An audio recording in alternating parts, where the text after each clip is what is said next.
नमस्कार, मैं विमलेंदु चैतन्य और आप देख रहे हैं अब तक बिहार। चैतन्य कम्युनिकेशंस के समाचार प्रभाग में आपका स्वागत है। आइए चलते हैं आज की पहली खबर की ओर। चंपई सोरेन ने भाजपा में शामिल होने के संकेत दे दिए हैं। इस सवाल पर बिहार के गया में केंद्रीय मंत्री जीतन राम मांझी ने कहा कि उनको अपमानित किया गया था, जिसके कारण वह अलग हुए हैं। उन्होंने कहा कि चंपई सोरेन झारखंड के मुख्यमंत्री थे तो अच्छा काम कर रहे थे, लेकिन हेमंत सोरेन के जेल से बाहर निकलने के बाद ही उनके सारे कार्यक्रमों को रद्द कर दिया गया। उनको अपमानित करने का काम किया गया है। उनके साथ अपमानजनक बातें हुई, इसलिए उन्होंने यह विकल्प चुना है। वही केंद्रीय मंत्री ने कांग्रेस और नेशनल कॉन्फ्रेंस पर जमकर हमला बोला। उन्होंने कहा कि जम्मू कश्मीर में कांग्रेस और नेशनल कॉन्फ्रेंस की सरकार बनी तो वह लोग राज्य पाकिस्तान से मिला देंगे। उन्होंने कांग्रेस पर कहा कि यह लोग सत्ता के लिए आतंकी हिजबुल से भी हाथ मिला सकते हैं। बता दे कि उक्त बयान से पहले केंद्रीय मंत्री जीतन राम मांझी ने सोशल मीडिया पर भी कहा था कि कश्मीर में चुनाव जीतने के लिए कांग्रेस पार्टी पाकिस्तान और हिजबुल के साथ भी गठबंधन कर सकती है। उन्होंने कहा कि कांग्रेस जम्मू कश्मीर में फिर 370 लागू करना चाहता है। यह सभी लोग SC/ST के विरोधी है। अब्दुल्ला से हाथ मिलाने का मतलब साफ है कि कांग्रेस इस एजेंडे पर काम कर रही है। अब तक बिहार, ब्यूरो रिपोर्ट, गया। चंपई सोरेन सर भाजपा में शामिल हो रहे हैं सर, पर क्या कहेंगे? देखिए, चंपई सोरेन झारखंड के मुख्यमंत्री थे, अच्छा काम कर रहे थे।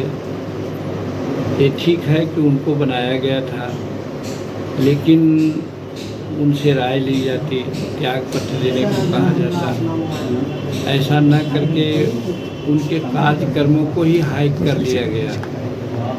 उनका सारा कार्यक्रम को कैंसिल कर दिया गया और इधर नेता चुन लिया गया कि अमुक आदमी नेता हैं, तो उनको अपमानित किया गया।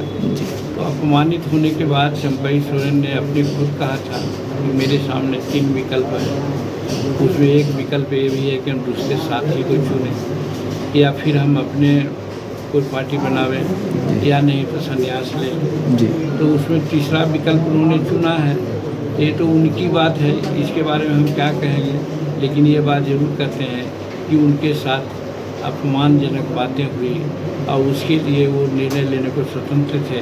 उन्होंने निर्णय लिया तो अपने ढंग से वो ठीक ही किया, उसके बारे में हमको कुछ नहीं कहना। सर, आपने ट्वीट किया है कि कांग्रेस कश्मीर में सरकार बनाने के लिए पाकिस्तान के साथ या हिजबुल के साथ गठबंधन कर सकती है। ट्वीट नहीं किया है, ये NDA के जनरल थीसिस है कि जिस अब्दुल्ला, उमर अब्दुल्ला हो, शेख अब्दुल्ला हो और लोग हों, सब पाकिस्तान परस्ती स्टेटमेंट देते हैं।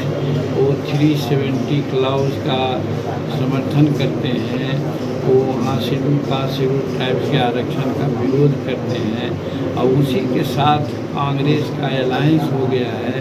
तो स्पष्ट है कि कांग्रेस का अलायंस कुछ मुद्दों पर हुआ होगा और वो मुद्दा है कि 370 लाना चाहेंगे या कश्मीर को पाकिस्तान में मिलाने के लिए जो उनका मुद्दा है उसके अनुसार काम करेंगे या आरक्षण खत्म करने की बात करेंगे। तो ये बात को हम लोग NDA के लोग कैसे बर्दाश्त करेंगे? इसीलिए हमने ट्वीट किया है कि वो पाकिस्तान परस्ती काम किया है। मल्लिकार्जुन खड़गे ने कहा है कि अरे उधर रुकिए ना भाई। ने कहा कि मोदी सरकार किसान विरोधी नीति DNA में ही है। अगर वो कहते हैं तो उनकी बात है, कैसे किसान विरोधी है भाई? कि जब किसानों को जो MR होता है, मैक्सिमम प्राइस होता है, उसमें इन्होंने हाइक किया है। किसानों की सुरक्षा की बात किया है। किसान को खाद बीज मुहैया कराने के संदर्भ में अच्छी नीति अपनाई है। इस तरह से किसान के लिए तो नरेंद्र भाई मोदी जी की सरकार काफ़ी काम कर रही है। अगर कोई किसी के मन में भ्रांति हो तो वो लोग 50 साल में क्या किए थे किसान के लिए, सो न बतावे। 60 साल में तो खड़गे साहब आज आए हैं। खड़गे साहब समझ रहे हैं कि उनको शायद प्राइम मिनिस्टर का कैंडिडेट लोग बना देंगे, तो जो कांग्रेस के लोग कहते हैं वो बोल रहे हैं। सर, पशुपति पारस जी अमित शाह से मिलने गए हैं। पशुपति पारस जी अमित शाह से मिलने गए हैं सर दिल्ली में, क्या कहें? कौन बड़ी बात है भाई?